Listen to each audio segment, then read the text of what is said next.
Hola, ¿qué tal mis amigos? Yo soy su hermano y amigo Jonathan Otaño y en esta ocasión quiero compartir un video más para nuestro canal de YouTube.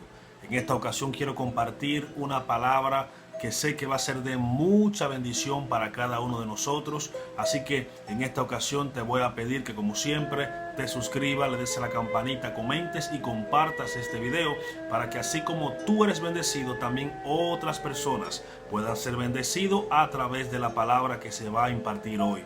Estate muy atento porque es tremendamente poderoso.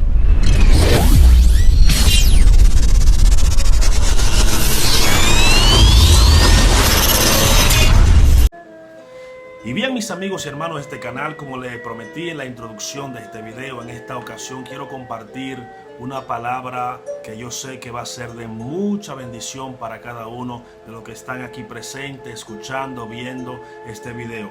Les saludo de manera especial en el poderoso nombre de Jesucristo, nuestro Señor y Salvador. En esta ocasión quiero compartir una palabra de restauración. Una palabra que sé que va a bendecir a todo aquel pues que la escuche en este momento. Y para basar nuestra reflexión, nuestro estudio, la palabra que voy a impartir en esta hora, como siempre busco una base bíblica para que todo lo que se hable en este video y en este momento tenga un sustento bíblico, ya que la Biblia es la regla de fe y conducta pues por la cual nosotros nos regimos.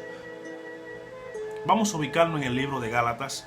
Gálatas es una de las tantas cartas que escribiese el apóstol Pablo a una de las iglesias que fueron fundadas por él. En esta ocasión vamos a compartir en el capítulo 6, versículos 1 y 2 del libro de Gálatas. Vamos a hablar acerca de la restauración.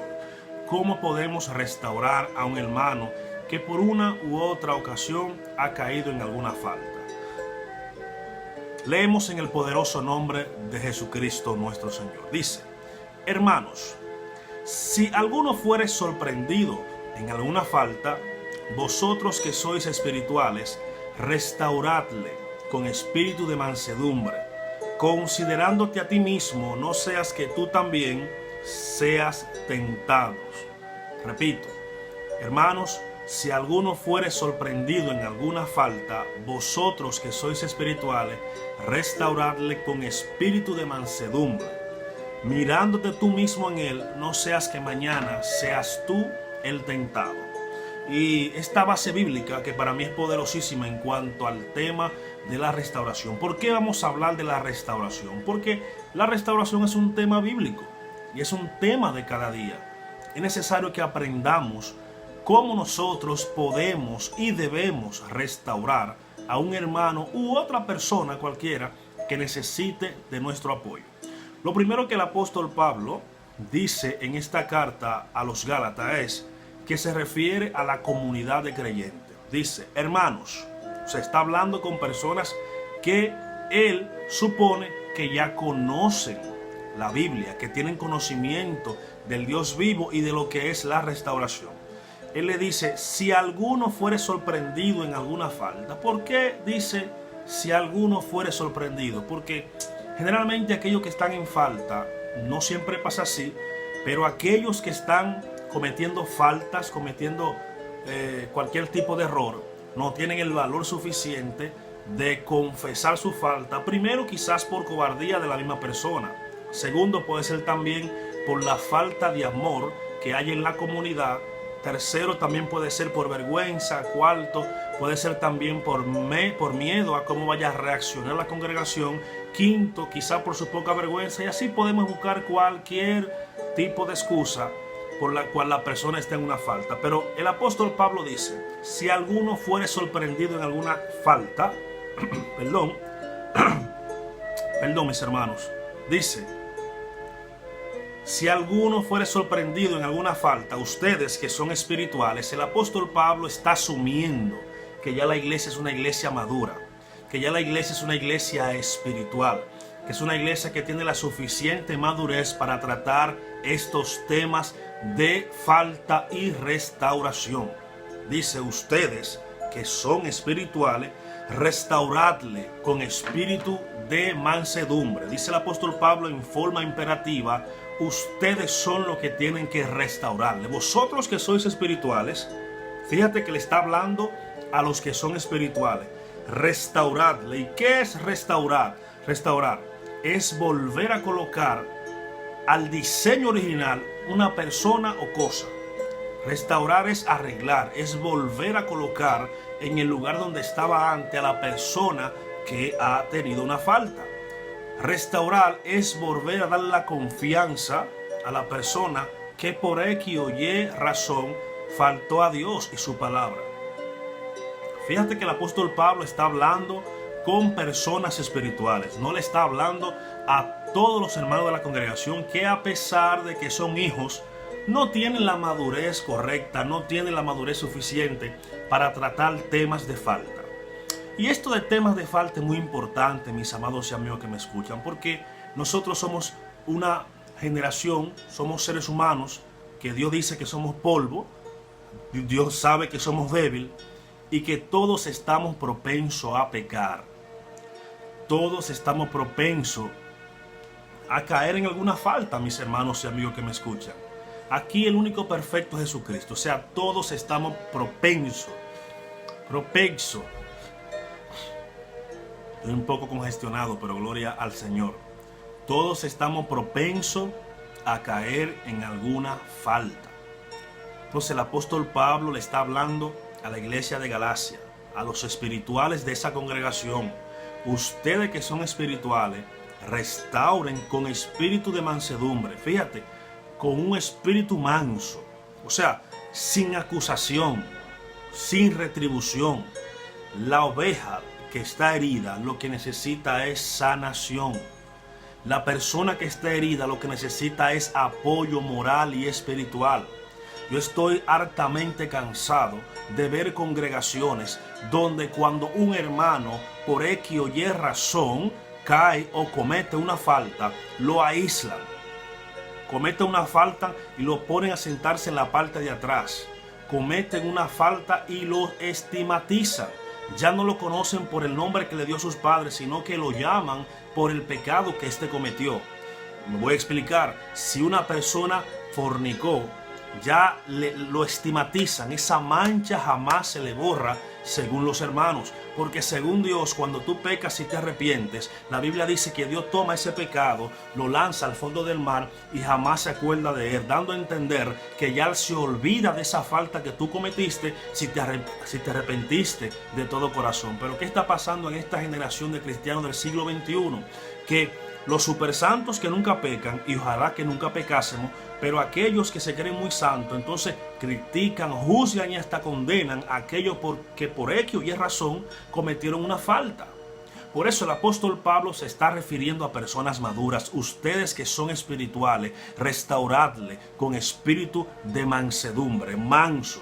Tratarlo con amor, con misericordia. Jesucristo dijo en Mateo capítulo 7, versículo 1 al 4, no juzguéis para que no seáis juzgados. Aquí la palabra juzgar tiene dos términos según la Biblia. Juzgar es separar lo profano de lo santo, pero también juzgar es condenar a la persona. Y en el contexto que Cristo lo está diciendo, en Mateo 7 del 1 al 4, es cuando una persona condena a otra porque pecó diferente a como está pecando aquel que lo está condenando. Repito, Jesucristo está hablando de aquel que juzga para condenar a aquel que peca quizás diferente a como tú pecas, porque si yo juzgo al que peca por mentiroso, entonces yo estoy pecando también de acusador. Si yo juzgo a aquel que fornicó, pero yo que soy mentiroso, que tengo rencilla, que tengo resentimiento, también estoy en pecado. Por eso Cristo dice, juzgad con justo juicio. No juzguéis para que no sea juzgado, porque con la vara que tú midas a tu compañero o a tu hermano, esa misma vara es la que va a tomar el Señor Jesucristo para medirte a ti. Como yo trate a mi hermano cuando caiga en una falta, así me va a tratar Jesucristo a mí cuando yo caiga en una falta. Y repito, todos cometemos errores, uno más grande que otro, uno más pronto que otro, uno de diferente manera, y no estoy incentivando a pecar. Ojo, no estoy aplaudiendo a aquel que peca, a aquel que cae, no. Lo que yo estoy pidiendo y estoy enseñando es que aprendamos a restaurar a aquel que cayó en una falta. porque nosotros somos un cuerpo en Cristo Jesús. Jesucristo oraba y decía: Padre, que sean uno, como tú y yo somos uno. Pero ¿qué está pasando? El apóstol Pablo le sigue escribiendo a los hermanos de la iglesia de Galacia. Dice que los restauremos con espíritu de mansedumbre. ¿Pero por qué? Considerándote a ti mismo, no seas que mañana seas tú el tentado. Ve, que es lo mismo que dice Jesucristo en Mateo 7. O sea, tú no puedes juzgar a aquel que cayó, porque mañana tú puedes ser el que seas tentado, el que fracases, el que tropiece y caiga. Yo he analizado y he conocido muchas personas en mi trabajo, en mi localidad, en mi barrio, en mi sector, en la iglesia, en muchos lugares, y he hablado con personas, y cuando me acerco a ellas, que hablamos cualquier tema social, de universidad, de trabajo, hasta de anime, de lo que sea, caemos al punto y le digo: ¿tú no has pensado, considerado ser cristiano, dar la oportunidad a Cristo de conocerlo? Y ellos me dicen: ah, sí, yo fui cristiano. Y yo digo: caramba, ¿y qué pasó? No, lo que pasa fue que tuve un percance en la iglesia, entonces los hermanos no supieron perdonarme, me atacaron, me juzgaron, me criticaron, y no volví más para la iglesia.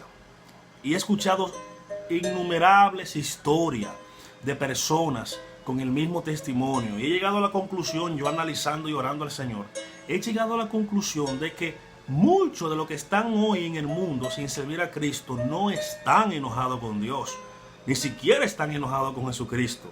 Están enojados con una iglesia que no supo restaurar, con una iglesia que no supo cómo tratar ciertos temas de faltas que se viven a diario en las iglesias. Porque, ojo, tenemos que tener pendiente que las iglesias son hospitales, donde todo lo que estamos ahí, venimos del mundo con una herida, con una enfermedad, con un trauma, con diferentes tipos de problemas. La iglesia se ha convertido en el arca de salvación, donde toda persona que tiene falta tiene un acceso libre para entrar. Jesucristo dijo que los sanos no necesitan médicos. En otras palabras, Jesucristo dijo: yo he venido a salvar lo que se ha perdido, a buscar lo que muchos tienen por inmundo. Por ejemplo, hay innumerables historias en la Biblia de que Jesucristo enfrentó a muchos que se consideraban santos por el simple hecho de que Él trataba con personas que estaban enfermas de pecado. Por ejemplo, te puedo poner el ejemplo de Juan capítulo 8, habla de la mujer que fue sorprendida en pleno acto de adulterio. Por ponerte un ejemplo bíblico donde hay cientos. Dice que la multitud trajo a Jesús una mujer que fue sorprendida en el mismo acto de adulterio. Se la lanzan a Jesús y le dicen: maestro, en nuestra ley está escrito que toda mujer que sea sorprendida en el acto de adulterio sea apedreada. Moisés nos manda a hacer eso. ¿Tú qué dices?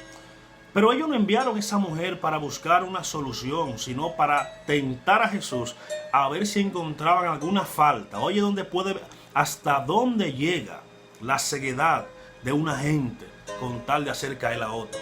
Llevaron a esa persona donde Jesús para hacer caer a Jesús en una falta, violando lo que dice la ley y lo que dice Moisés. La Biblia dice que Jesucristo estaba en tierra escribiendo. ¿Qué escribía? Eso es otro tema. Jesús no le hace caso. Jesús sabía. Jesús dice que Él conoce los corazones de la persona. Y dice la Biblia que como insistían en preguntarle, Jesús levanta su rostro y le dice, simplemente le dice estas palabras: mi poderoso. Le dice Jesús: el que esté libre de pecado, que lance la primera piedra. El que esté libre de pecado, que lance la primera piedra. Se inclinó y volvió a escribir en tierra.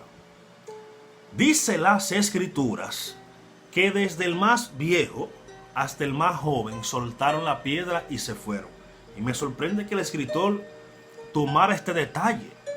Desde los más viejos hasta los más chicos soltaron la piedra.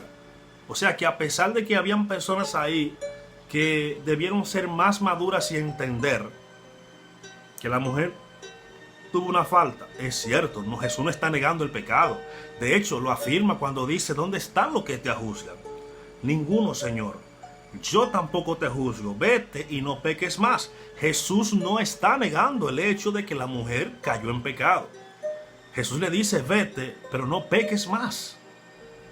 ¿Qué es lo que Jesús quiere de nosotros? Que aprendamos a restaurar al que cayó en alguna falta, que no vivamos la vida entera recordando su pecado, que no vivamos la vida entera estigmatizando a esa persona, calificándola por el pecado que cometió. Jesús simplemente le dijo, vete y no peques más.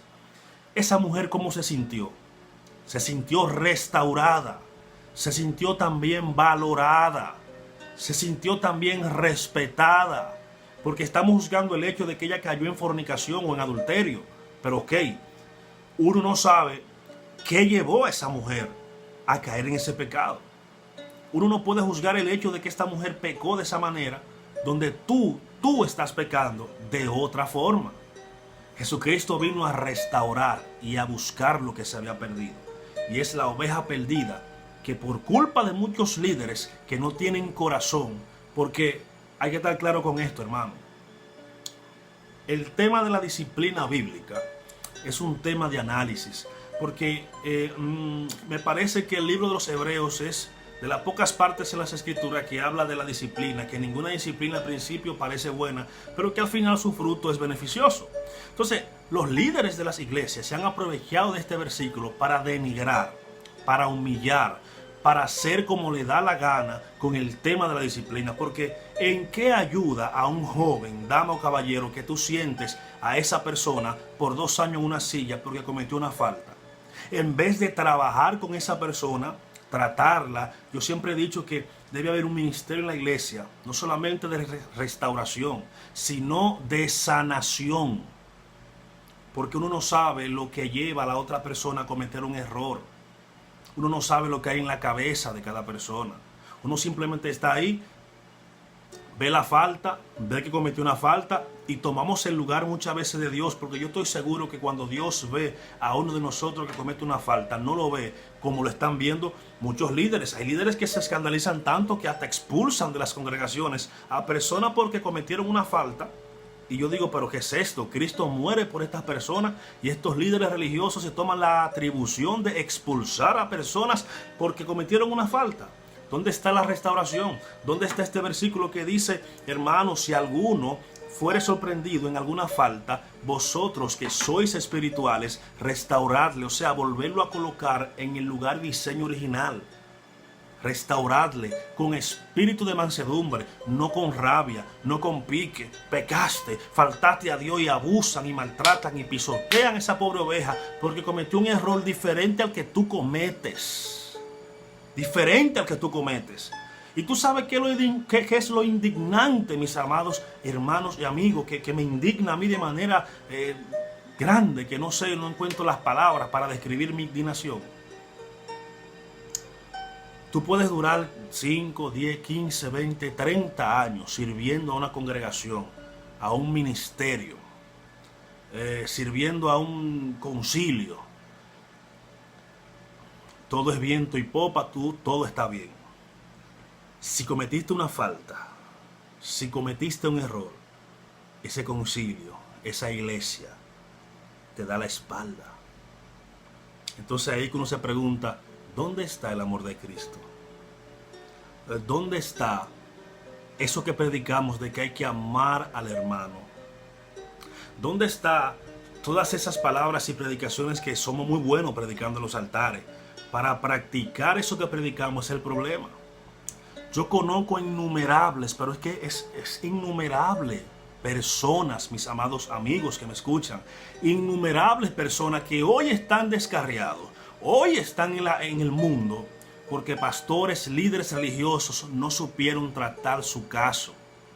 No supieron cómo restaurar y simplemente lo sentaron, lo juzgaron, no supieron restaurarlo. Se descarría y luego ellos mismos son los que dicen, se descarrió en vez de soportar la disciplina. Papá, eso no es una disciplina, eso es una tortura lo que ustedes hacen con aquellos que cometen errores.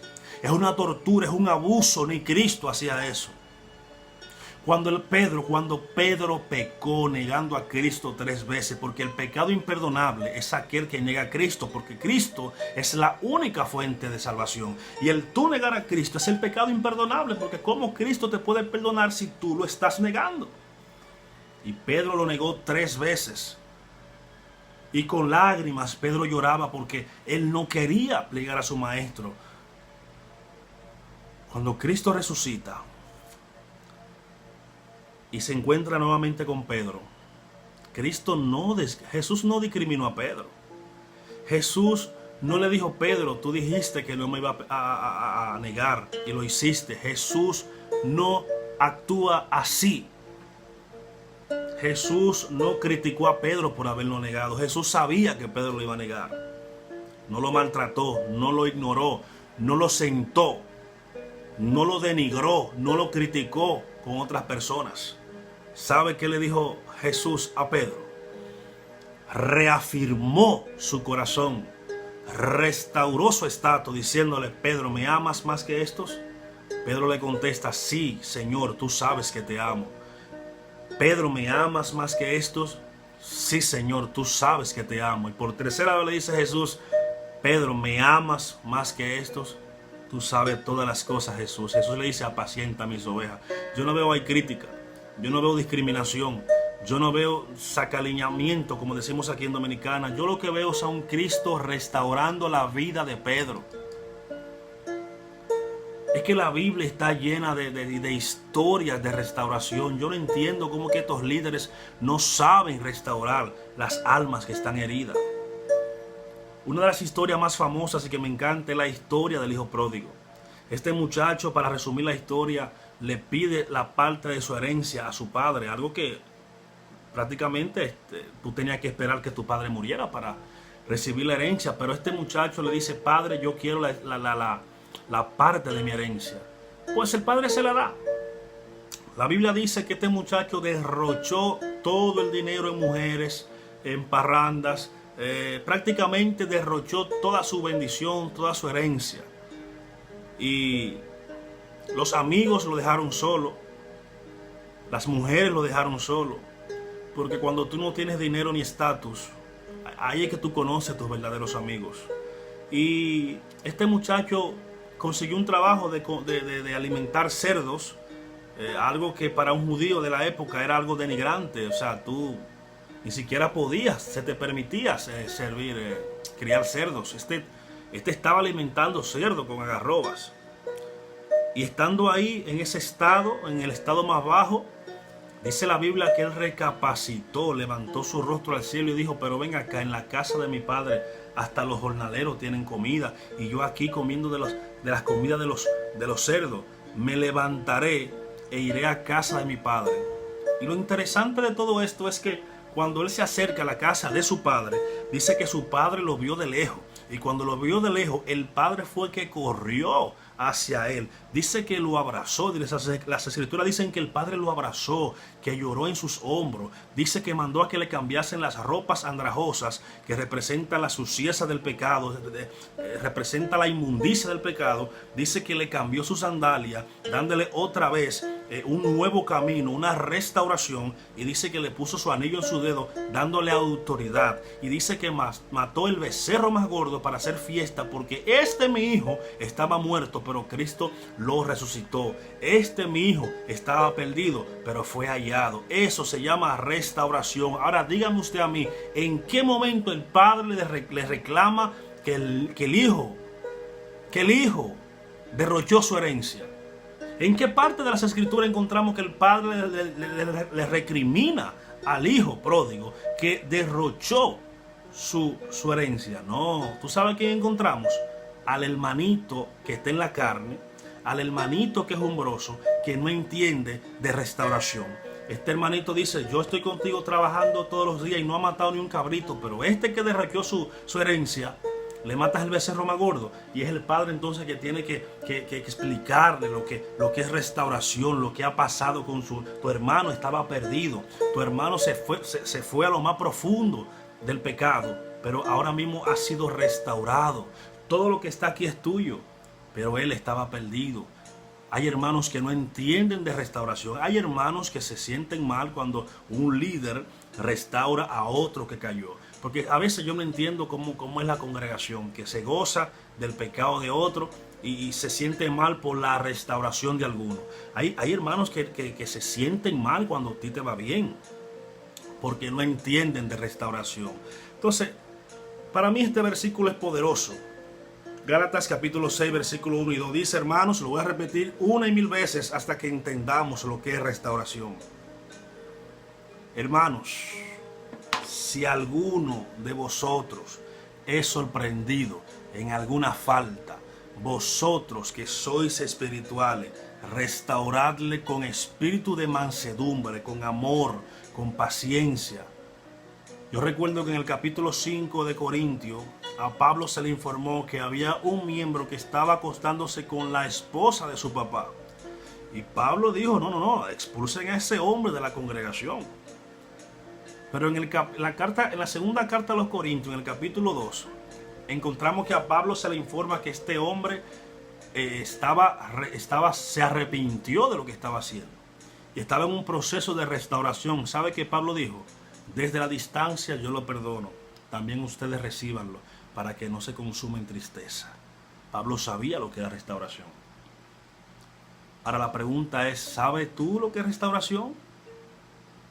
La pregunta sería, ¿conoces tú algún caso de hermanos o hermanas que no han sabido restaurarle y hoy en día están en el mundo sirviéndole al enemigo porque no tuvimos la suficiente sabiduría para restaurar a ese hermano que cometió pecado? Hermano, repito, y no quiero que se malentienda, yo no estoy apoyando el pecado. Yo lo que no apoyo es la falta de restauración hacia un hermano que cayó. El versículo 2 dice, sobrellevaos los unos las cargas de los otros, y así cumplimos toda la ley. Toda la ley se resume en amar a tu prójimo como a ti mismo. Si tú amas a tu prójimo, tú quieres el bien para ese prójimo. Si tú amas a tu prójimo, tú quieres ver a tu prójimo restaurado. Entonces, dime, ¿cómo te sentirías si fuera tu caso, si fueras tú el que cometieras la falta? ¿No querrías tú que te entendiesen, que te diesen la mano, que te restauren, que te den el amor y el apoyo que Cristo le dio a Pedro cuando éste lo negó? Haz con los demás lo que tú quieres que hagan contigo. Tú no quieres que te juzguen, no juzgues a nadie. Cometió una falta, restaurarle. Tú no has pecado, bravo, eres un héroe. Pablo dice que el que piensa que está firme, mire que no caiga. En otras palabras, si tú te sientes firme en el Señor, observa para que no caigas, no tropieces mañana. Pero no es para llenarnos de orgullo, sino es para levantar y restaurar a aquellos que son débiles. Pablo dice en Romanos 14 que los fuertes en el Evangelio, los de carácter, los maduros, no deben juzgar a los nuevos. ¿Deben qué? Sobrellevarlos, deben guiarlos, deben entenderlos. Van a cometer falta, van a tropezar en el camino, son niños espirituales. Pablo dice que hablamos sabiduría entre los que han alcanzado madurez. Estos muchachos que están empezando 1 o 5 años en el Evangelio son nuevos todavía. Necesitan el apoyo de los fuertes, de aquellos que han entendido la palabra, que son maduros, que han entendido lo que es el amor de Cristo, que callan de amor y no juzgan a nadie. No juzguemos a nadie. Vamos a restaurar. Si tú conoces a alguien que ha sido lastimado, que ha sido boicoteado, que ha cometido una falta y ahora se siente triste, consumido, y que cada vez que se la recuerda se sienten mal, hermano, no les recuerde las faltas a aquellos que cometieron la falta. A mí me gusta la cultura judía y estudio raíces hebreas y cada vez que me profundizo más en las enseñanzas judías, yo aprendo más. Y hay algo que los judíos practican y es el no recordarle al que pecó su pecado. Por ejemplo, conocemos la historia de David. David pecó con Betsabé. Usted conoce todas las horrorosidades que hizo David. Mató a Urías, se acostó con su esposa, habló mentira. cometió todo ese tipo de faltas.